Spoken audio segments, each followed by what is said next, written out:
Well, it's time for the next piece about our collection. Yes. So we have made it all the way to what? H? G. Right? G. It starts up there. Yep, G. Yes. G's correct. So, we're going to continue on. This will take us all the way through, it looks like O. Or most of O, or part of O. Oh. Oh. Oh. Yes. All right. So, let's get started. Thanks for watching, everyone. All right. Okay, so we start here, and I love this game so much so that I'm blanking on its name. I'm doing really great today. Guzhang. Thank you, Guzhang. Yes, this is a great game. We have the fancy Kickstarter version with the velvet cover. I can't get it out of the shelf. It's too wedged in there. Guilds of London, Gutenberg, one we really are excited to get. And then this was just recently republished. This one I'm going to take off the shelf because it's super, I think, underrated. People don't talk about it very much, and that's Habitats by Corné van Moorsel. We really, really like this tile laying game where you're creating habitat for your animals. Then we go over to Hadara, which we haven't played in a long time. I remember really liking it. It's sort of a light, the theme is civ building, but that's all I remember about it. Hadrian's Wall, one of my favorite games. I actually play this a lot solo, both in person and especially on BGA.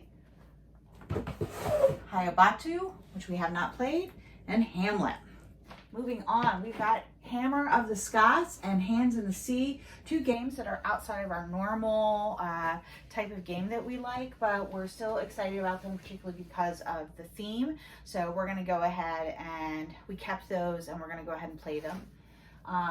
Haspelnacht, this is a really interesting story about coal mining, but in like that like 17th and 18th century, I guess 18th and 19th century. Heaven and Ale, beer game, wonderful. Heir to the Pharaoh, have not played. Helsinki Deluxe, have not played.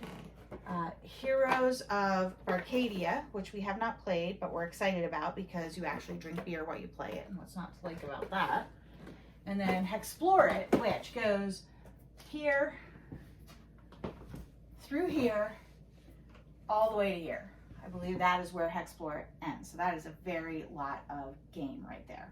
With that, I'm going to switch it over to Jane because I think I've overstayed my welcome.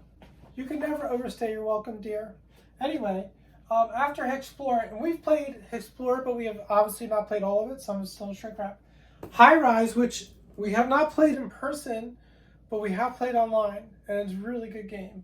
We played on like Tabletop Simulator. Yep. And then Hijacked, which we have not played. Or Hippocrates, which we have not played. A little run of Shelf of Shame, Full Opportunity. Homebrewers, which we did enjoy. Now, Homebrewers is not, I think, the best game of the set, but it's light. It's light for us. It's a little light, but we love the theme. Horrified, which of course is really well known and renowned.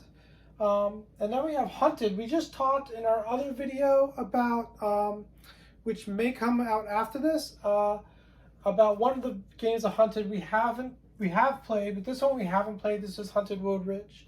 So it's a solo game basically, or a two-player. Then we have Hybris. This just came in. Hybris Disordered Cosmos. Kind of a big scale game. So next over here we have Ice. This is a really cool looking game where tiles are laid on top of each other, multi-layered, and we have not played it yet. Icon, which is from Tabula Games. We have not played this one yet either. Then we have Iki. This is one of our favorites. We love Iki. Iki is wonderful. And Il Principe. This is kind of an under the radar game that we think is really good. We really like Il Principe. Imhotep. I think Imhotep is not under the radar, but I do like it. I think it's one of Phil Walker Harding's. It is Phil Walker Harding, right? Yeah, Phil Walker Harding's better ones, in my opinion. Then we have Empires of the North, Imperial Settlers, also a solid game. A game I don't love as much as some people love, but I do like it. So, then we have a game that I can't tell what it is, and it is Impression. Now we saw Gutenberg earlier. Impression is the other game about printmaking. And this is from Attila Soji. I'm not sure how to say his name, so I apologize for saying it incorrectly. I should figure that out someday. Then we have In the Hall of the Mountain King, which we have played and quite enjoy. Intrepid, which is a cool space-themed game that looks really cool. And of course, Isle of Cats. I love Isle of Cats. Isle of I do Cats is too. wonderful. A lot of people say that the roll and write replaces that. I disagree. You can play the way you want to play, and that's totally fine and okay, and I support you. Your opinion is not wrong, but I disagree. I really like the whole big old chunky monkey. Yeah, I like the whole game too. Card drafting is a fun, mechanism. Thank you. That's the word for it. Then we have the Island of El Dorado, another excellent game I quite enjoyed. That's a little bit under the radar. And finally, at the end over here, we have Isle of Skye. I feel like if I take it out, things might fall, so I'm not going to. I bet we could get both expansions in one box. Probably. Anyway, Isle of Skye is a really good base game. Really, really good. If you like complex games, the expansions really make it, especially the Journeyman expansion, makes it excellent. Yeah. All right, next, this entire shelf is the big old Kickstarter ISS Vanguard. Still in shrink. Need to get this off the shelf of opportunity this year so we can potentially shrink it down to have it take less than an entire cube. Then this is one of my all-time favorite games, and that is Istanbul. I've cooled on it a little bit as my gaming chops have kind of increased a little bit. I like a little bit more complexity, but this game was one of those gateway games for me that just helped me fall in love with the hobby. And with the expansions, actually, it's breathed some new life into it for me. Jaws, we have not played. Our copy is played, however, because we lent it to some friends during the pandemic, but looking forward to that. Xinyan, I don't know how to pronounce this. Yeah, pretty new. This came in last year. This I think was on my most anticipated games list. I believe so. One of ours. So I'm really excited to play that. We just didn't get to it last year. Here's another one we don't hear a lot about, and that is Jupiter Rescue. And this is an early cooperative game that has that tension in it like a pandemic, but it's a different theme. So if you don't like the pandemic theme, but you really like that tense cooperative experience, Jupiter Rescue is a great choice. Kabuto Sumo is a very cool, so I don't know if I'd call it a dexterity game. It kind of is because the pieces are very chunky and you're kind of pushing them off the table, but super cool. Kami-sama, don't know much about it. Karagari Taj, also don't know much about it. Keep the Heroes Out, super excited, love this theme. By the way, if I don't know much about it, it doesn't mean it's a bad game. I was very excited about it when we probably backed it or bought it. I just can't remember because we haven't played it. Once we play it, I'll remember. Keystone North America, love the look of this one. Super excited to play this. We've got the upgraded wooden token pack, so that's going to be a lot of fun. This one we talk a lot about, so I won't spend too much time on it, but King's Abbey, very underrated game, also very hard to get game, but really it's high on our list. King Domino Origins, probably the culmination of the King Domino series, and Kitchen Rush, which we haven't played, but I'm really excited about. La la la la la la la Granja. Can't help but sing that every time. This is the deluxe edition that just came out last year. Cannot wait to play it. Have not played it yet. Lacrimosa, what a fantastic game. Oh my gosh, if you haven't played it, it is top 100 material for sure. Lands of Galazar, Shelf of Opportunity, looks really good. The Last Garden, we have not played this one. It has very, very poor ratings, but it was a Kickstarter, so we'll have to play it anyway and kind of see what we think. Jane's excited about it. This, very excited about. Leaf, by the same people who did Canopy. You see it's wrapped in paper from Weird City Games. Really like their focus on sustainable board game, making the hobby more sustainable. Legacies, another big chunky one we have to get off the Shelf of Opportunity. Whole shelf of Legends of Andor. Really like this. To me, I know Lords of Waterdeep is like the Dungeons and Dragons game, but this feels more like Dungeons and Dragons, or it was like one of the early ones before you had a Gloomhaven come out. Legends of the Void, not played. Letters from Whitechapel, we've only played once. Lewis and Clark, we really, really enjoyed this game, but it's got some sort of questionable representation of Indigenous folks. I'm not sure what we want to do with this. I wish they would retheme it. And then Libertalia, this is the new Libertalia from SpielMill's Games. I honestly don't know which one I like better. So, because I love the game. All right, over to Jamie. All right, so next up we have Libertalia, the other version, so that makes sense. And yeah, we have both. So at some point we'll probably have to make a decision. I can't make a decision. Then we have, these are the components for Life of Amazonia, the games behind them. And this looks really fun. We have not played it though. Then we have Tram 28, Lisbon Tram 28, which was a pretty fun light game based in Lisbon. Based on the trams there. And then we have Living Forest, which is, you know, what it is. So, Lizard Wizard, we really liked Lizard Wizard. What a great, fantastic game. This was a remake of Raccoon Tycoon.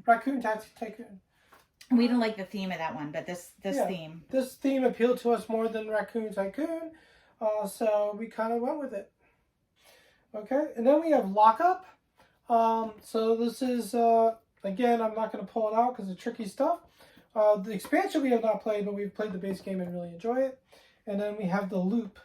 Ooh, that's tight and tight. We're not pulling that out. So the Loop looks like a fun cooperative game. Now, as far as game board boxes go, this one's pretty good. Dun, dun, dun, dun, dun, dun. But this is for Lord of the Chords. And then we have a classic, which I am going to pull out because it is a classic, and that's Rainer Knizia's Lord of the Rings. Okay, and up next we have Lord of the Rings, Journeys from Middle-earth, which is really fun. We enjoyed it. We haven't played a lot of it yet. We played a little bit, and but we enjoyed it.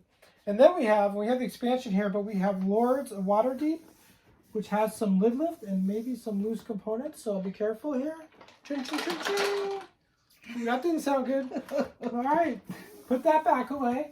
Then we have Lost Ones, which we came in fairly recently, in the last six months. And then we have Lost Ruins of Arnak. And again, we have an unplayed expansion here, the Expeditions and Leaders, which everyone says improves the game. Okay, and then over here we have Lost Woods. This is kind of, this was a Kickstarter we backed a long time ago. I would say it's not much of a game, but it's really fun. It's just kind of like you're stuck in the woods and you have monsters attacking you, and you have to use things like wiffle ball bats and frying pans to fight them off. So it's pretty fun. And then we have Lowlands, and this is not by Uwe Rosenberg, but it plays like the game by Uwe Rosenberg. It's from the Partenheimers. It's a couple, but really good game. The dike building mechanism in this is really cool. And this just came in, and it's the Last Kingdom. Why did I say Lost Kingdom? That'd be a different game. But anyway, this was such a great TV show on Netflix. We really enjoyed it, and I don't know, we're looking forward to the game a lot. And we've talked about this one before, but it's Mapmaker, the gerrymandering game, which is a pretty cool game. We haven't played it, but it's about gerrymandering. Now, another game we have played is Mare Nostrum. Mare Nostrum is an epic sort of battle game in the Mediterranean region. It's fantastical. It's got Roman Greece, but it's also got like Atlantis. So you get the idea. Mariposas, another great game from Elizabeth Hargrave. This one's it's not quite as good as like Wingspan, but it's a kind of a race game involving butterflies. So it's very cool. Martians, A Story of Civilization, really underrated game, but really cool. Then over here we have Meadow. Ooh, another excellent game. I think a lot of people really like this game. And this one we've played online, but it's still in shrink wrap physically, and that's Mechanica. We liked it so much we bought it. And it's just a cool game, like a factory, and I don't know, it's got 3D components. And then Monaro. This is one of our favorite dexterity games. Really good dexterity game. Another really good dexterity game that we just recently played for the first time is Mental Blocks. Very good. Very good. And then we have, big one. Machina Arcana! So now we have some big ones. We've got Merchant's Cove, which we just got off our shelf for Shameful Opportunity. Really like this one. This one's a keeper, and we also managed to shrink it down. I think it was taking about a full shelf and maybe a little bit more before we did that. Merchants of the Dark Road, one we have not played, which we certainly want to get to the table because there's some expansions over here that once we play, we can probably put them in the box. Merchants of the Middle Ages. We don't hear a lot about this one. It's an older game, but we still really like it. This is a great pick up and deliver game with a mechanism where you're moving the price of goods or the value of goods up, but when they hit the top, they fall to the bottom. So there's a really cool timing mechanism of trying to sell your goods at just the right time. Mercurial, Shelf of Shameful Opportunity, have not played it. And at the end, Meteor, which is a fun, is it Push Your Luck? It's not Push Your Luck. I don't remember. We played a lot of this about 10 years ago.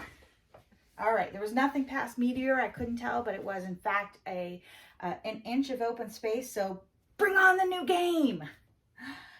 Here we've got Mi Tierra, Nueva Era Mi Tierra, which we have not played, but I believe this is by a designer from Mexico or Central America. South America, I think. Yeah, somewhere, which we really liked, again, supporting designers that are making games about where they're from. Mice and Mystics. I know this is an oldie, but I'm really excited to play this. It just looks so cute. Reminds me of the old Redwall games or books. Champions of Midgard and Reavers of Midgard. They're both alphabetized under M because these are Midgard games and they go together. Don't at me. Really, really love this series. I think I like Champions better than Reavers, but Reavers does have charms of its own. All right, Mini Golf Designer. Not going to take the whole big thing off. This is really fun. We really love mini golf. It's one of those things we've done everywhere we've been. In Sweden, we stumbled upon an indoor mini golf course with the bar. Yeah, that was awesome. So that's a game we really enjoy and a theme we really enjoy. Monsters on Board was actually really crunchy and thinky considering the kind of cute monsters, 3D monsters that are part of it. So we really enjoyed that. Beyond that, we have, what is this? Moscow 41. That's another game that's kind of outside our regular playing preference, but Jane is really excited about it, and what Jane wants, Jane gets. And then we've got the Mother Road 66. We have not played that, but it is a interesting looking game. Yeah, I don't know what else to say about that. It is what it is. All right, moving on. All right, so we've got More Quest. We haven't played it. I've painted the minis. It was a Kickstarter that is matched to there's a novel, More Quest novel. So kind of want to play that. The reviews are kind of mixed, but I'm excited about it. Museum. This is a wonderful, lovely, beautiful game. Unfortunately, the company went out of business, and I think it's really hard to get right now. So if you see a copy of that, I would grab that right away. My City, the legacy game from Rainer Knizia. We are really looking forward to getting My Island, which we haven't gotten yet because we had a lot of fun playing that. And it's kind of cool because we've played our copy since we finished the legacy game. My Father's Work, another big one that just came in this year that we can't wait to play. And then Mystery Express, a Whodunit on Rails. Jane has played this one. This was her game. I have not played it, but I'm looking forward to trying it because it sounds like it's right up my alley. All right, so next up we have Mystery of the Abbey. Actually, much like Mystery Express, I've not played this one. This was Jane's. She has played it. She speaks very highly of this. I'm really looking forward to playing that. Miss Thea. This is one of the first games I actually painted. So our copy is really beautiful. We had a really lovely time playing this. I would like to play this again sometime soon. And then Mystic Vale. We love John D. Clare. We love his card crafting mechanism. I think Mystic Vale is one of those games that was the sort of like laboratory for figuring out that mechanism because it is just card crafting. But we really love that game. Some of the expansions we did not care for. They were overpowered or we were playing them wrong, but still a game that we really love. And then Mythwind, which just came in. can't wait to play it.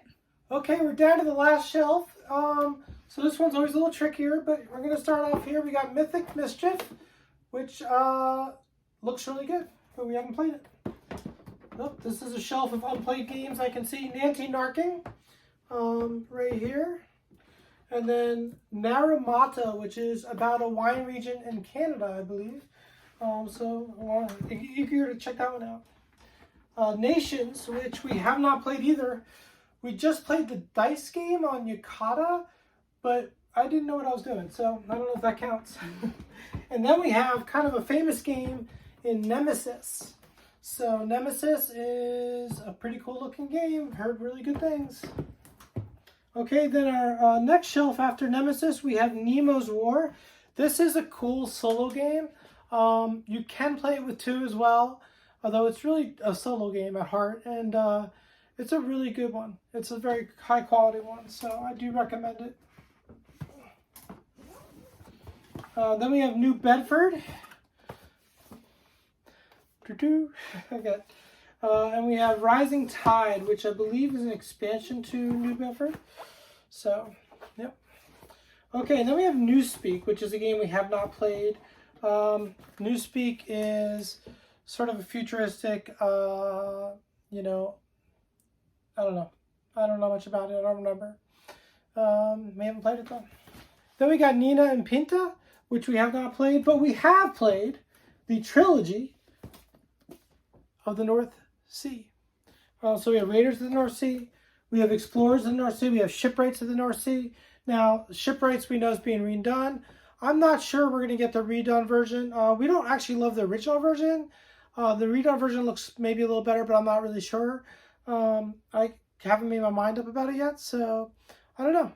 For now, we have the original trilogy, and I think the only reason we haven't gotten rid of the first one is because of the completionists in us. You know, we've got the trilogy. We want to keep the trilogy together. Keep the band together! Okay, next up we have Nova Aetas. This is a big box. I'm not going to pull it out. It is huge. But then the next one, also a big box, but so pretty. And this one is should be better known as Nouvelle France. We really enjoyed this game. It's kind of an abstract game for something of its size, but it is really, really good. Then we have Hyperion. Why is that here? Because it's part of Nova Aetas. Look at that. What do you know? All right, let's go to the end. All right, we have the last couple of cubes here. Okay, so we have Now or Never, Unplayed, from Ryan Lockett. And I don't know, just haven't played it yet. Nunami, which is a cool game designed by, I believe, an Inuit designer. Anyway, it looks really cool. We have not played it yet, though. Nyctophobia, another unplayed. This whole shelf is unplayed. And Oak, which came in not too long ago, but we have to play it. And we're finally to the last cubby. First, we have Obsession. Who doesn't like Obsession? What a great game about Victorian England. Really love this game. Definitely top 100 material for us. And this is also a very pretty and lovely game. That's Oceans. This is the Evolution game, Oceans, and it is so good. It might be the best of the Evolution series that we've played. I'm not sure, but it's definitely up there. So that's it. That's our shelves. All right, everyone. So that's our collection. That's another section of our shelves. All the way through Oceans. Yeah, so we're more than halfway through, I think. Well, maybe not if you count all the small games, but right. That's another one. So again, we're working through our shelf of Shameful Opportunity. And what did you see on it that we haven't played that you'd like get off the shelf? Go play it right now. Let us know in the comments. All right, remember, every day that you game is a holiday. Bye, everyone.